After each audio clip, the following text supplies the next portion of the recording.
এই একটা জিনিস দিয়ে আজকে গাছে নানান রকম সমস্যা কিন্তু দূর হয়ে যাবে। প্রথম যে বড় সমস্যা সেটা হলো মিলিবাগ। যদি গাছে মিলিবাগ লাগে সেটাও কিন্তু চলে যাবে। আর টবের মাটিতে এরকম নানান রকমের পিঁপড়ে হয়, কালো পিঁপড়ে, লাল পিঁপড়ে, সেটাও কিন্তু খুব তাড়াতাড়ি চলে যাবে। গাছে এরকম আমরা জল দিতে দিতে শ্যাওলা লেগে যায়, সেই শ্যাওলার সমস্যাও কিন্তু চলে যাবে।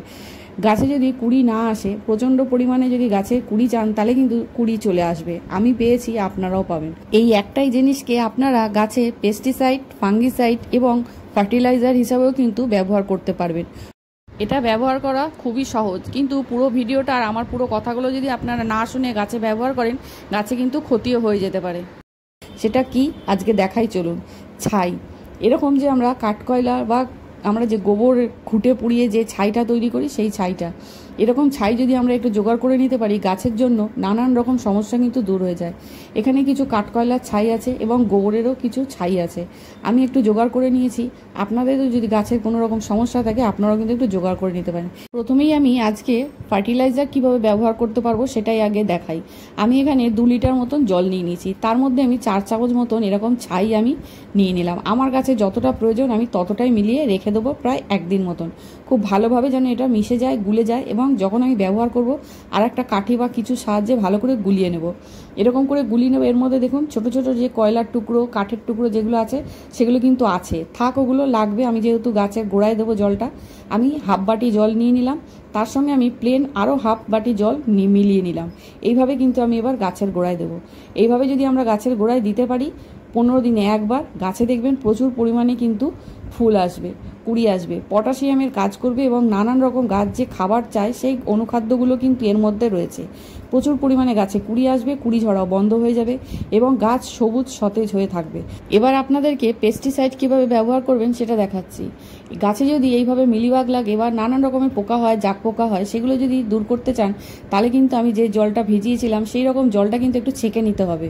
একটু প্লেন ওই ছাইয়ের জল ছেঁকে নেবেন, একটু প্লেন সাদা জল দেবেন, দিয়ে গাছটাকে এরকম করে কিন্তু স্প্রে করবেন।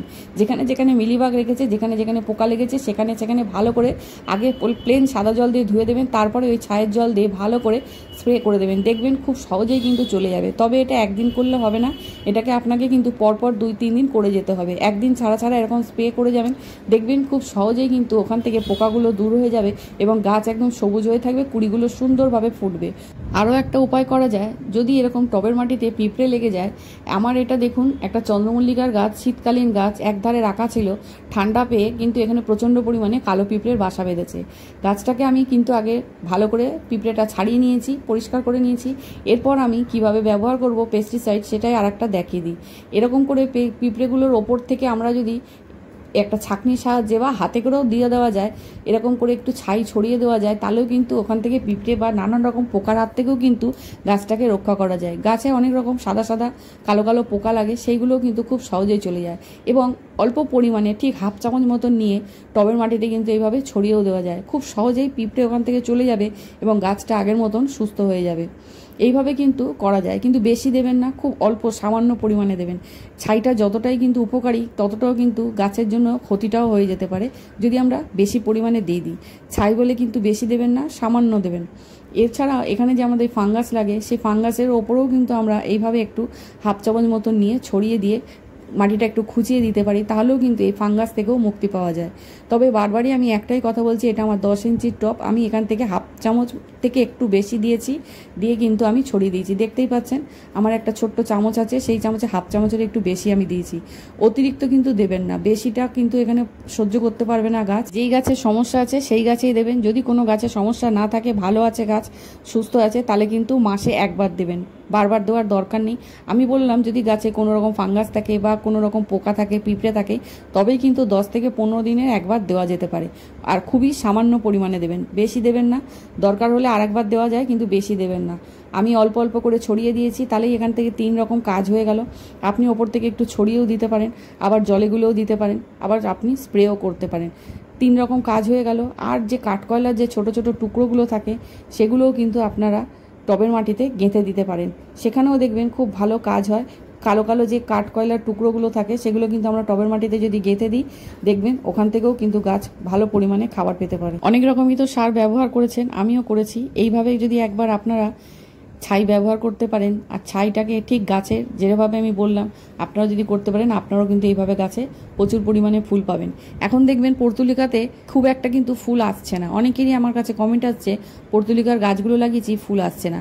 আমি দেখুন গাছগুলো কীরকম একটা বনসাই করার চেষ্টা করছি, খানিকটা হয়েও গেছে, কিন্তু প্রচুর ফুল আছে। এরকম জল আমি মাসে একবার গুলে প্রত্যেকটা গাছের গোড়ায় 1 বাটি করে দিয়েছি, তাতেই কিন্তু বেশ ভালো রেজাল্ট আছে। সবসময় যে দামি দামি সার কিনে দিতে হবে তবে ফুল আসবে এরকম কোনো কথা নেই, আপনারা কিন্তু দিতে পারেন। ছাইয়ের মধ্যে প্রচণ্ড পরিমাণে নানান রকমের মাইক্রোনিউট্রিয়েন্টস আছে যা গাছ কিন্তু খুব সহজেই গ্রহণ করতে পারে, আর এটা একদম নিরাপদ, রাসায়নিক সারের থেকে নিরাপদ। আর গাছ বেশ ঠান্ডাও থাকবে। এই প্রচণ্ড গরমে আমরা যদি অন্যরকম খাবার না দিয়ে এরকম যদি ঠান্ডা খাবার দিতে পারি গাছকে, গাছ কিন্তু বেশ ভালো থাকে। এরকম করে ফুল হয়েছে বলে আপনারা কিন্তু ফুলের আশায় বেশি করে কিন্তু সারটা দিয়ে দেবেন না। যদিও এটা ছাই, আমি নিরাপদ, বারবারই বলছি এটা নিরাপদ রাসায়নিক সারের থেকে, কিন্তু অতিরিক্ত কোনো জিনিসই ভালো নয়। অল্প দেবেন, অল্প অল্প করে দিয়ে গাছের একটু দেখবেন, যদি ভালো থাকে গাছ আপনার, তাহলে কিন্তু আপনি এটা ব্যবহার করতে পারেন পরে। কিন্তু প্রথমেই কিন্তু 1 গাদা সার ওপর থেকেও ছিটিয়ে দেবেন না, বা 1 গাদা সার গোড়াতেও দিয়ে দেবেন না, তাহলেই কিন্তু হতে পারে ক্ষতি। যখন গাছে ওপরে ছাই দেবেন তখন কিন্তু গাছটাকে ভালো করে ভিজিয়ে নেবেন, আগে ভালো করে গাছটাকে চান করিয়ে দেবেন, দিয়ে তারপরে গাছের ওপরে একটু ছাই ছিটিয়ে দেবেন, এবং পরের দিন কিন্তু আবার ভালো করে গাছটাকে ধুয়ে দেবেন। ওই ছাইটা কিন্তু রেখে দেবেন না। এটা আমার ভিডিওতে দেখানো হয়নি, আমি আপনাদেরকে বলে দিলাম। আপনারা পরের দিন কিন্তু আবার ধুয়ে দেবেন জল দিয়ে, ছাইটা এরকম করে রেখে দেবেন না। অনেক সময় কিন্তু এরভাবে পাতাগুলো জ্বলে যেতেও পারে, তখন আবার বলবেন না আমি আপনাদেরকে ছাই দিতে বলেছি তাই জন্য গাছটা আপনাদের ক্ষতি হয়ে গেছে। আমরা গাছে যখন পাতা পচা সার বা ভার্মি কম্পোস্ট সার মেলাচ্ছি বা দিচ্ছি, তখন কিন্তু আমরা এই ছাই 1 চামচ ওই সারের সাথে মিলিয়ে গাছে কিন্তু দিতে পারি, তাহলে কিন্তু খুব ভালো রেজাল্ট পাওয়া যায়। তবে 1 বাটি যদি পাতা পচা সার হয় সেখানে কিন্তু 1 চামচই আপনারা এই ছাই মেশাতে পারেন, সেখানে কিন্তু খুব ভালো ফুল পাওয়া যায় এবং খুব ভালো কাজ হয়। পাতা পচা সারটা খুব ভালো কাজ দেয়। কোনো রকম বুঝতে অসুবিধা হলে আমাকে কমেন্ট করবেন, ভিডিওটা কেমন লাগলো একটা লাইক করবেন, সাবস্ক্রাইব করবেন, তাহলে আমার ভালো লাগবে। আর আপনাদের কোনো রকম সমস্যা হলে বা কোনো রকম কিছু জানতে চাইলে আমাকে কিন্তু কমেন্ট করতে পারেন, আমি সঙ্গে সঙ্গে উত্তর দেবো আপনাদেরকে। ভিডিওটা ভালো লাগলে একটা লাইক কিন্তু অবশ্যই করবেন।